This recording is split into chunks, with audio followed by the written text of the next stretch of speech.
I laid the intercepted orders on the desk and watched my warning turn into a footnote. My superiors kept the plan moving, and the silence in the room felt heavier than the paper. By the time the reports returned from Arnhem, the system I served had already chosen not to believe. I could count the hours on a map and still not reach the men who were running out of them. When the bridge held and then failed, the cost had my handwriting on it. September 4th, 1944, Northwest Europe. Allied armies have broken out of Normandy and are driving toward the German border. Fuel, bridges and road space have become the limiting factors. Commanders are looking for a way to leap past the rivers and shorten the war. In the background of that fast-moving front, another war continues at a desk and a receiver. It is the war of intercepted orders, decrypted messages and hurried summaries. Signals intelligence is not a weapon in the hands of a rifleman. It is a chain of people, procedures and trust. In early September, that chain is about to be tested. Across Britain and the continent, intercept stations are active day and night. Operators copy German transmissions as groups of letters. Clerks log call signs, frequencies and transmission times. Traffic analysts compare patterns across days, noting when a unit's voice appears in a new place. Couriers move paper between buildings, between locked rooms, between desks that must not be seen together. At the far end of that chain, inside the Allied headquarters system, intelligence staffs receive digests. They are not raw decrypts. They are filtered, shortened, and stripped of identifying clues. The material is sensitive for a reason. If the Germans learn their communications are compromised, they will change methods. Then the whole advantage disappears. This secrecy has a cost. The more restricted the message, the fewer people can argue with it. The fewer people who can argue, the easier it is for assumptions to survive. In September 1944, assumptions are everywhere. The main operational concept forming now is a large airborne and ground thrust into the Netherlands. Its purpose is straightforward. Seize a series of river crossings intact, hold them long enough for an armoured column to reach them, then use that corridor to cross the Rhine and enter Germany. The plan will soon be known as Operation Market Garden. It is ambitious by design. Its advocates believe speed can compensate for risk. They believe German defences in the Netherlands are disorganised and thin. They believe German armoured formations are shattered, short of fuel and incapable of quick reaction. Those beliefs are not pure invention. German units have suffered heavily. Many formations are under strength. The retreat across France has been costly, yet Germany still has an advantage that does not require strength in every place. It requires strength in the right place at the right time. While the plan is being refined, signals intelligence begins to show a picture that does not fit the easy narrative. German transmissions in the Netherlands are not only local security chatter. There are signs of higher-level headquarters activity. There are indications that armoured elements are regrouping and refitting north of the rivers. And some of the most important clues do not read like dramatic threats. They read like routine administration, fuel requests, repair priorities, movement instructions for workshops and maintenance columns, the dull machinery of a formation that expects to fight again. Within the Allied intelligence system, such routine details matter. They point to presence. Presence is the first prerequisite of a counterattack. By the first week of September, reports circulate about German armoured units in the Arnhem area. The names involved are not obscure. They include elements associated with Armoured Corps headquarters and divisions that had fought hard in France. They are not the kind of forces planners want near a lightly equipped airborne drop zone. At the staff level, warnings do not always arrive as a single decisive document. They arrive as fragments. A traffic pattern here, a reconnaissance photograph there, a human report from a resistance contact, a captured document with unit references, a decrypted line that seems ordinary until it is matched with the others. The topic at the centre of this story is not heroics at a bridge. It is the system that is supposed to prevent surprise. It is the process of intercepting orders and turning them into decisions. And it is what happens when that system meets a plan that is already emotionally and institutionally committed. Inside the headquarters of the Airborne Planning Staff, intelligence officers work at speed.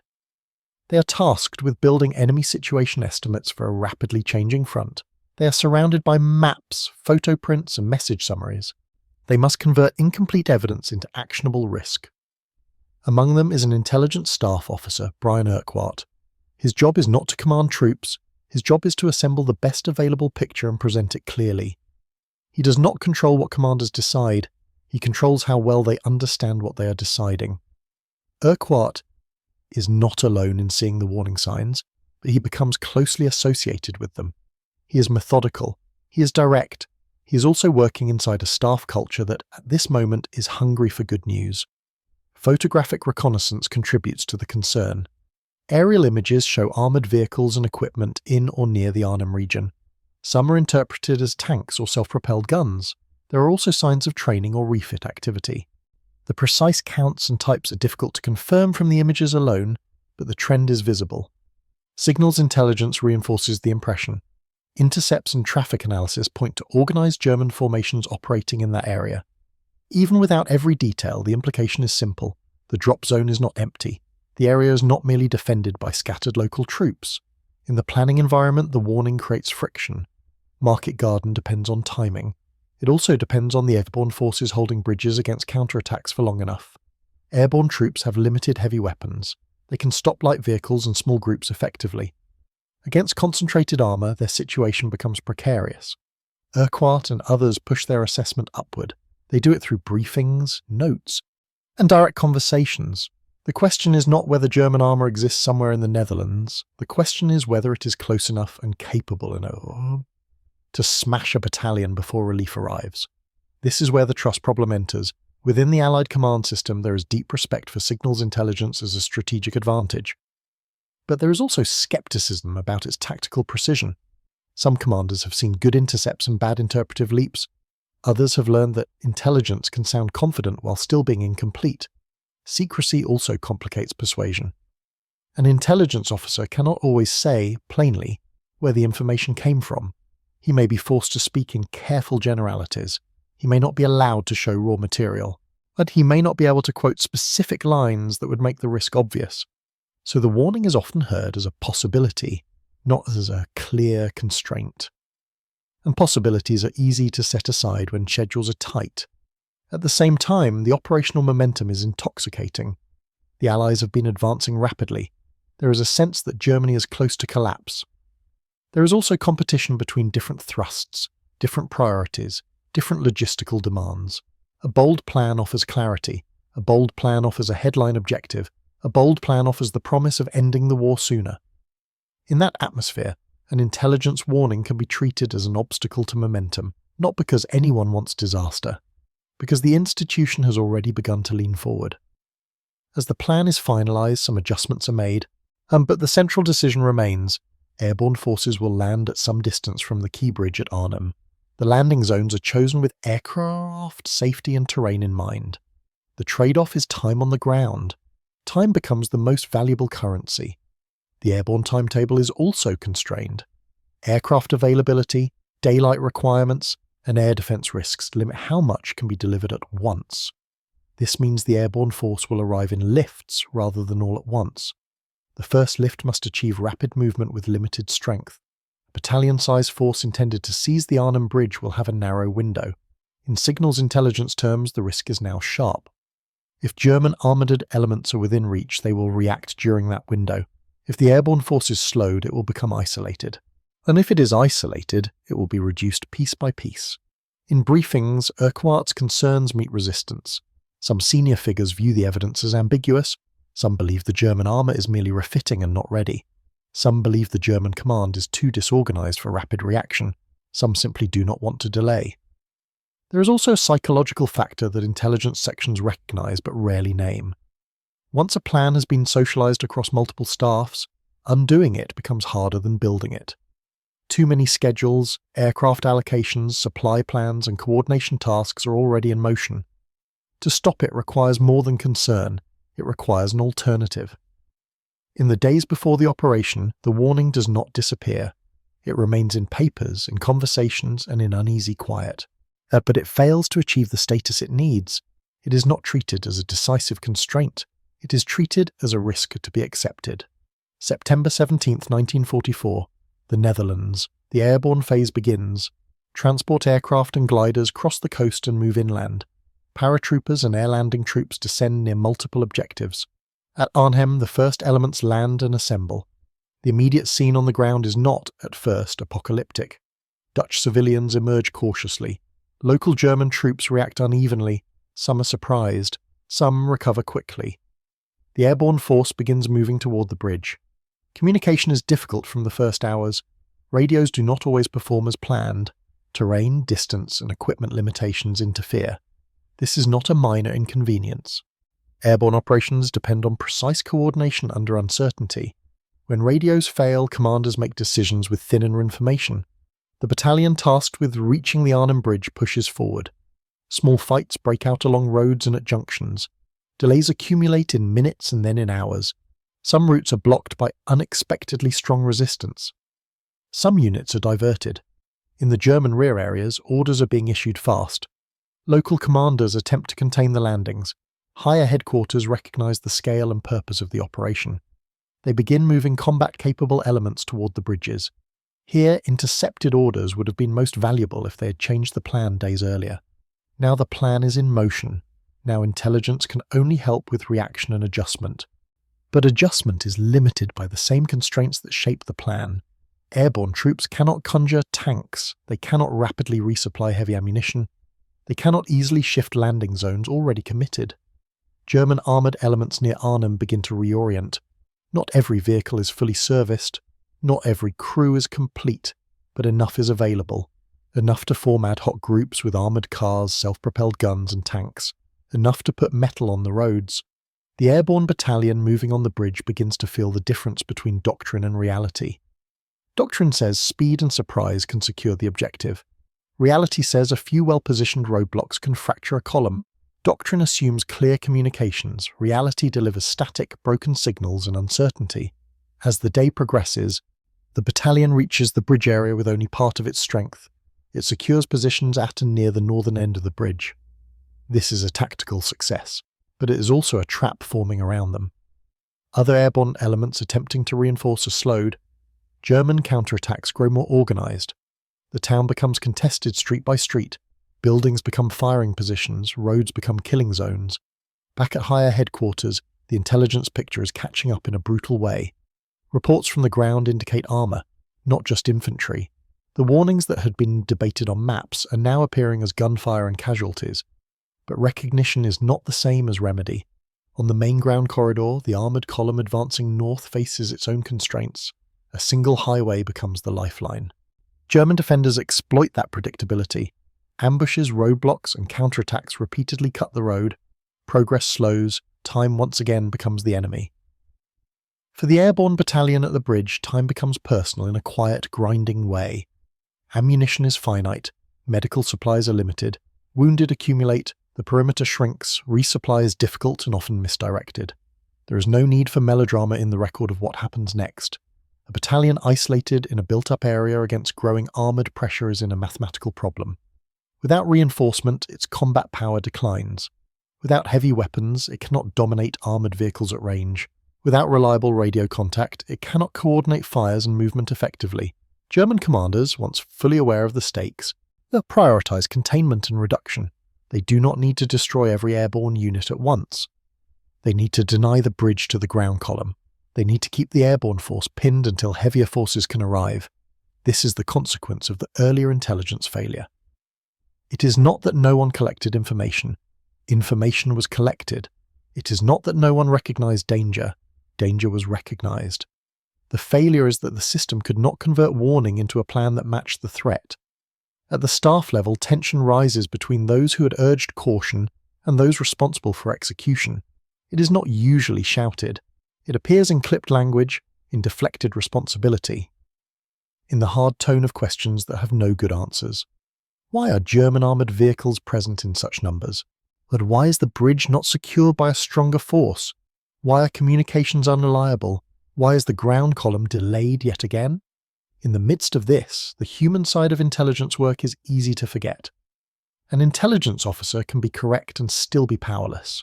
He can present evidence and still lose the argument. He can watch events confirm his assessment and still be unable to change the outcome. Urquhart's experience reflects the strain of this role. Before the operation, he had pushed a warning that threatened the plan's premise. He met a wall of institutional confidence and time pressure. When the operation began, the warning became reality faster than relief could arrive. The turning point is not a single dramatic moment. It is the accumulation of confirmations, the reports of armoured vehicles, The inability to reinforce the bridge force, the stalled progress on the corridor, the increasing strength of German reaction. Within the airborne headquarters system, decisions must now be made with imperfect options. Reinforce Arnhem at higher cost, or accept that it may fail, divert resources or protect the corridor, attempt new drops or avoid throwing more troops into a worsening situation. These choices are constrained by logistics and air power limitations. Aircraft cannot land at will. Drop zones cannot be moved like chess pieces. Weather, flak and distance matter. Every new lift risks loss in the air and on the ground. At Arnhem, the isolated battalion continues to hold its positions as long as it can. It fights in ruined rooms, behind improvised barricades in narrow streets. German armour probes and then presses harder. Fires spread, buildings collapse. The battalion's ability to manoeuvre shrinks with each hour. The warning that could save a battalion was, in practical terms, a warning about this exact scenario. It was a warning that the bridge force would face more than scattered defenders. It was a warning that a lightly equipped unit would be forced into close combat against armoured vehicles. It was a warning that the timing margins were too thin for optimism. The most painful part is that the warning was not unknowable. It did not require hindsight alone. Signals intelligence and reconnaissance were pointing toward German strength in the area. The system simply did not treat that strength as decisive. In the wider operation, other airborne units also face severe pressure. Some objectives are held temporarily, some are lost. So the corridor is repeatedly threatened. The ground column advances, but not at the planned speed. Each delay reduces the chance of reaching Arnhem in time. Quietly inside staff offices, the language begins to change. Earlier planners spoke of seizing the far bridge and opening the route into Germany. Now they speak of stabilizing the corridor and extracting what can be saved. This shift is not announced with drama. It is acknowledged through orders that narrow the objective. As days pass, the airborne forces near Arnhem face a grim reality. Reinforcement has not arrived at the needed scale. German pressure is increasing, not fading. Supplies are dwindling. The battalion at the bridge and other units attempting to hold nearby are being reduced. Eventually, surviving elements are forced into withdrawal attempts, capture, or destruction as coherent units. The specific fates vary by position and timing, but the operational outcome becomes clear. The bridge at Arnhem is not held long enough for the ground force to pass. The Rhine is not crossed. The offensive ends short of its decisive goal. Afterward, as the operation is assessed, institutional instincts shape the narrative. There are arguments about whether the plan was sound but unlucky. There are debates about whether delays on the corridor were the primary cause. There are discussions of airlift limitations and radio failures. There is also, in quieter corners, the question of intelligence.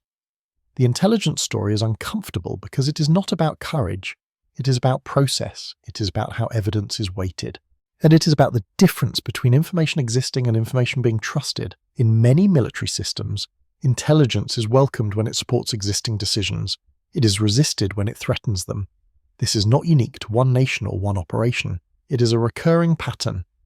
Market Garden provides a stark case because the stakes were concentrated into a narrow corridor and a single critical bridge. Signals intelligence, by its nature, can produce warnings that feel abstract until they are too late. Armoured elements present can sound vague. Headquarters activity detected can sound bureaucratic. But those phrases are the early form of a battlefield fact. The institutional response after Arnhem does not produce a simple moral. There is no clean admission that one warning would have fixed everything. The operation had multiple vulnerabilities, yet the missed warning remained significant because it was actionable at the planning stage. It challenged the assumption of weak German reaction in the very place where the plan could least absorb strength. For the individuals who handled the intercepts, the experience reinforces a hard lesson. Their work is only as effective as the command system that receives it.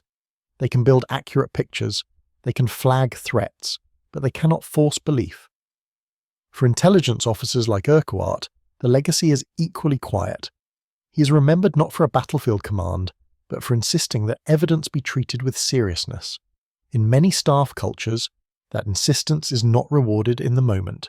It is validated later, when validation no longer saves anyone. This battalion-level cost of that failure is not a statistic in a report. It is the loss of trained soldiers whose mission depended on a narrow margin. It is the collapse of a tactical hold that was never meant to endure against armoured strength. It is the human consequence of a planning decision that treated warning as noise. In the months that follow, Allied forces continue the slow, costly push into Germany. The war does not end in 1944. The winter becomes a struggle of supply and endurance. The Netherlands suffers further hardship. The Rhine is crossed later, with heavier preparation and different operational conditions. Market Garden becomes a case study, not only for airborne doctrine, not only for logistics along a single road, also for intelligence integration, for the necessity of making dissenting assessments safe to hear, for ensuring that intercepted orders, once obtained, can influence planning before the moment passes. The quiet legacy of the missed warning is not that intelligence is futile, it is that intelligence must be paired with institutional humility. A system that treats warning as an inconvenience will eventually meet a battlefield that does not negotiate. If you want more W2 stories where overlooked systems and forgotten staff work shape the fate of ordinary units, subscribe and continue with this channel.